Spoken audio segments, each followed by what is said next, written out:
No lugu sai alguse sellest, et meie kass Rosin vajas uut kasti. Nii ma siis hakkasingi joonistama ja mõtlema, et mis kujuga ja kuidas ta võiks välja näha. Sõi lõigatud esimesed proovitükid ja märkisin kastile ära ka tagakülje, sest tundus, et kuskilt on vaja teda ju tõsta.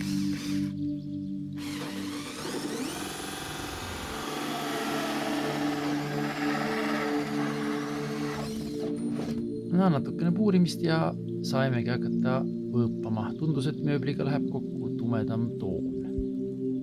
Ja nii me siis kassiga seal võõpasime vaheldumisi. Tema proovis kasti, mina võõpa. Ja oli aeg kõik detailid omavahel kokku panna.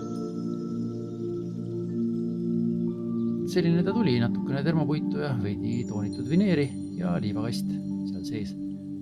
Ja kass Rosin tundus üsna rahul olevat oma uue kastiga.